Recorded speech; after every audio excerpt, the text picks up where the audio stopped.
Всем привет! Сегодняшняя моя лекция, как всегда, относится сразу к нескольким курсам, которые я читаю в разных университетах.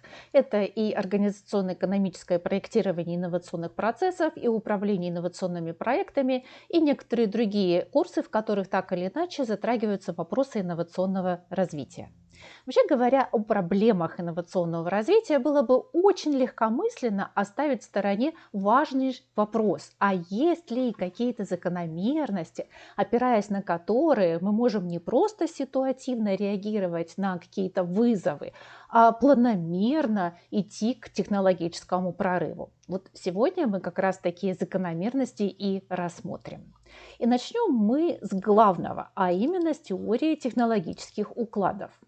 Хотя надо сказать, что эта концепция смены базовых технологий, она существует в научной литературе в нескольких разных школах. В России ее появление связывают с именами ученых Львова и Глазьева, хотя на самом деле в своих работах они только развили концепцию Шумпетера, который считается основателем теории управления инноваций. Кроме того, в англоязычной литературе сегодня очень популярны работы Карлоты Перес, которые развивают эту же идею и называют ее техникой экономической парадигмы. По сути, все эти три концепции говорят нам примерно об одном и том же. Давайте посмотрим, о чем именно. Они говорят нам, что существует некая совокупность сопряженных производств, имеют технический уровень. И развивается эта совокупность по определенным волнам. Формирование технологического уклада начинается с внедрения базовых нововведений, на основе которых возникает ядро технологического уклада. После соответствующих институциональных изменений, структурной перестройки экономики повышается ее эффективность и технологический уклад растет.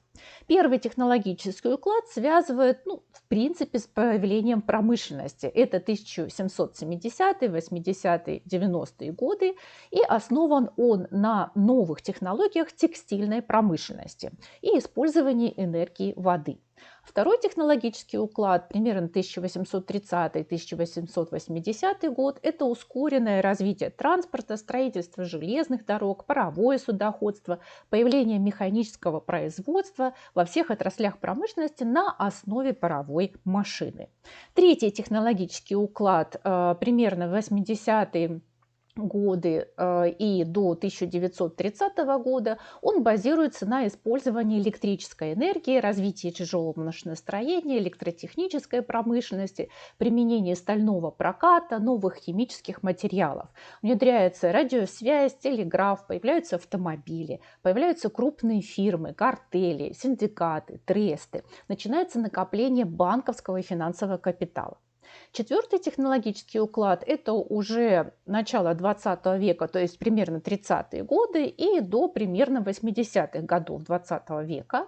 Здесь этот технологический уклад связан с развитием энергетики, с использованием в основном нефти и нефтепродуктов, также природного газа, создание новых средств связи, синтетических материалов, компьютеров, программных средств для компьютеров. Организуется массовое производство на основе конвейерных технологий. На рынке господствует олигопольная конкуренция. Создаются транснациональные и национальные компании.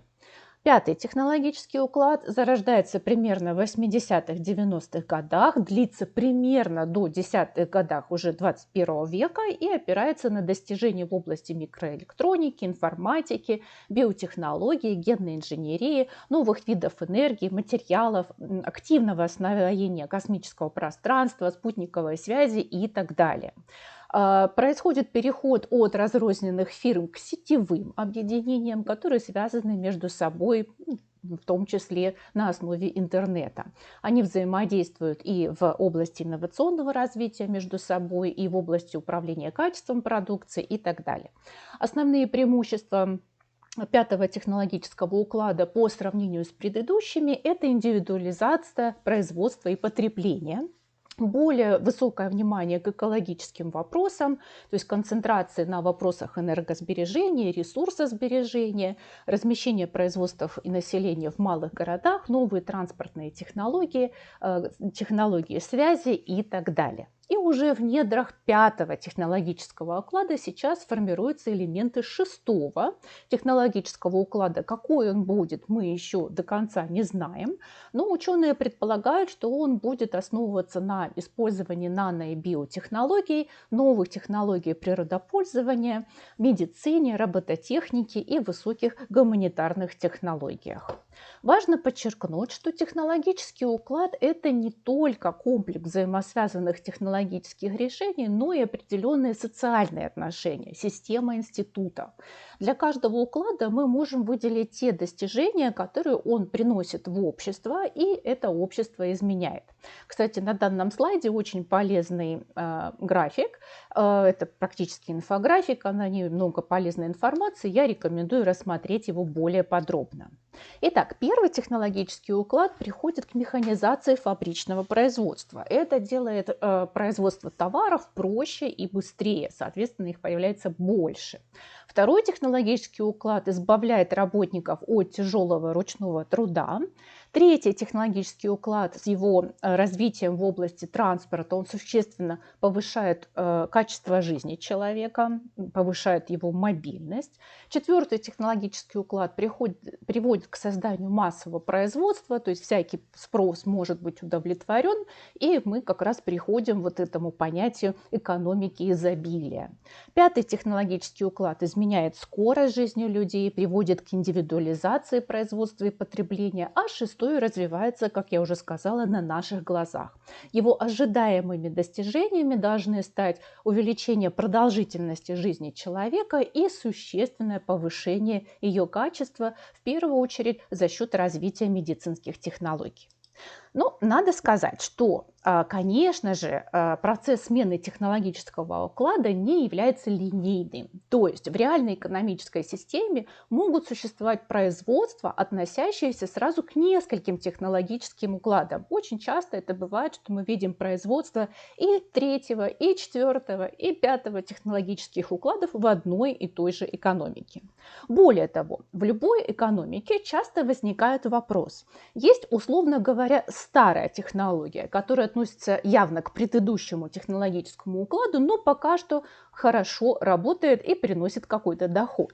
А есть новая инновационная технология, которая приходит на смену, но пока что она слишком дорогая для ее внедрения или еще не созрели технические инфраструктурные условия для ее широкого внедрения. Такая ситуация часто называется ситуация технологического разрыва, и в ней оказывается, в принципе, любой инвестор или бизнесмен. Что же ему делать? В данной ситуации можно воспользоваться еще одной известной закономерностью, а именно, что рост результативности технологии, причем под результативностью можно понимать как ее производительность, как цену продукции и так далее. Так вот, на первых этапах этот рост происходит очень медленно. Далее, по мере приложения новых усилий, вливания новых денег, наступает фаза очень быстрого роста. Потом опять идет затухание и выход на так называемый технологический предел. То есть развитие происходит по так называемой S-образной кривой, которая описывается логистической функцией. А раз мы можем описать этот процесс математически, значит мы можем его прогнозировать. В первую очередь инвесторов и бизнес интересует вопрос, а можно ли ожидать снижения стоимости новых технологий и как скоро? Снижение стоимости ожидать не только можно, но и нужно. И мы можем посмотреть пример того, как снижается стоимость технологий солнечной энергетики и ветроэнергетики. То есть это те технологии, которые развиваются на наших глазах, относятся к шестому технологическому укладу. На слайде вы видите несколько графиков по разным технологиям с очень похожей динамикой. То есть по всем технологиям солнечной энергетики у нас идет плавное снижение стоимости, причем и стоимости генерирующего оборудования, и стоимости сервисных услуг. По ветровой энергетике динамика не столь четкая из-за колебаний на рынках металлов, но тем не менее тоже вполне прослеживаемы. Почему же происходит такой процесс снижения стоимости инновационных технологий и всегда ли можно его ожидать? Ответ всегда, когда в технологию продолжают вкладываться. В этом случае начинает действовать эффект масштаба производства и эффект обучения в производстве. Эффект масштаба проявляется в том, что большие объемы производства всегда ведут к сокращениям удельных издержек, то есть затрат на производство единицы продукции. А эффект обучения состоит в том, что рабочим надо сначала научиться обращаться с новой сложной технологией. Особенно этот эффект заметен в высокотехнологичных областях.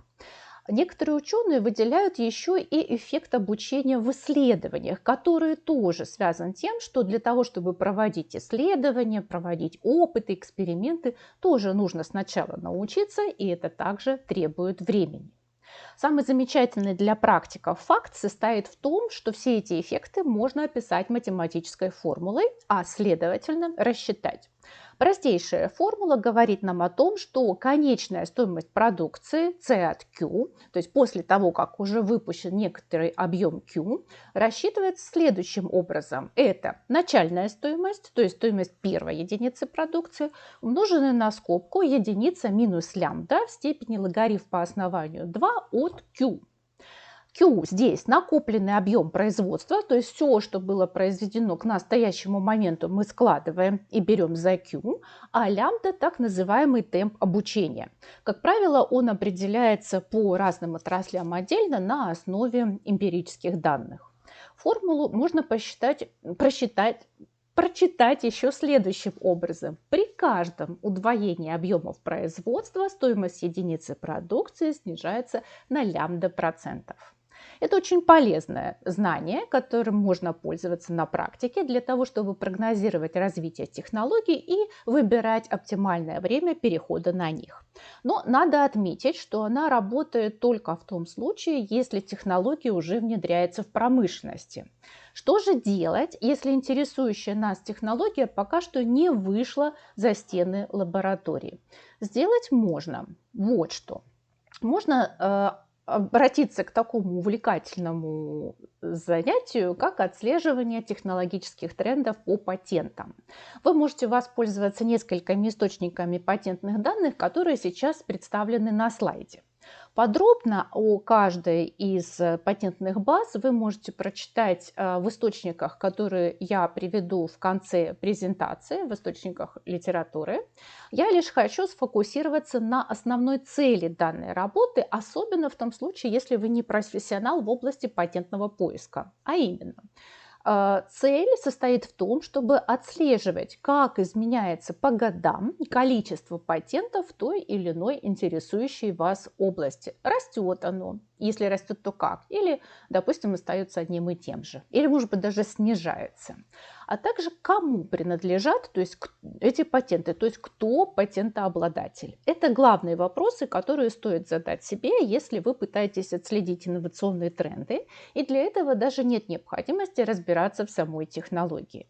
Однако, если вы разбираетесь в технологии, то можно еще проследить развитие ее ядра, то есть патентов, которые защищают прорывные инновации, и так называемого зонтика, то есть патентов, которые защищают модификации и улучшения. Ну, надо сказать, что самостоятельная работа с патентными базами – это дело нелегкое. Можно поручить работу профессионалу и попросить его составить так называемый патентный ландшафт. То есть это информационно-аналитическое исследование патентной документации, которое показывает в общем виде патентную ситуацию в определенном технологическом направлении или проводится в отношении патентной активности субъекта инновационной сферы с учетом временной динамики и с учетом какого-то территориального признака, то есть в масштабах страны, региона или даже в мировом масштабе. Патентный ландшафт отличается от обычного патентного поиска еще и тем, что результаты обязательно визуализируются. И это помогает нам понять основные закономерности в развитии технологии. А именно, вы можете увидеть такие моменты, как какие компании владеют патентами в сфере интересов данной компании, кто из них обладает наибольшим числом патентов, активны ли эти компании, в каком направлении развивается эта активность, имеются ли между ними какие-то отношения сотрудничества, какие технологические области еще не заняты, какие коррективы можно внести вот в связи с этим в собственную стратегию развития бизнеса и так далее. Все это помогает в принятии стратегических решений, а именно в выборе новых рынков, на которые целесообразно выходить, в выборе новых направлений для вложения средств в исследования и разработки и так далее и тому подобное. Очень полезный вид деятельности, настоятельно рекомендую. Я надеюсь, еще вы заметите такой полезный продукт, так же как уже существующие патентные ландшафты. То есть если вам повезло и вы находите в открытых источниках уже опубликованный патентный ландшафт, это очень здорово. Такие патентные ландшафты публикует, например, Российское главное патентное ведомство, Федеральный институт промышленной собственности. Там уже в открытом доступе есть материалы по химическим источникам питания, по косметическим средствам, по технологиям «Умный город» и так далее. Это очень полезная информация. На слайде сейчас вы как раз можете видеть скрины с сайта ФИПС. Один показывает просто различные патентные базы, в которые есть в доступе, а второй страничку с патентными ландшафтами, то есть где их реально можно найти. Итак, я надеюсь, что это видео было для вас полезным. Презентация в формате PDF, как всегда, будет выложена на моем телеграм-канале. Ссылку вы сейчас видите на экране. Присоединяйтесь и помогайте распространять настоящие научные знания.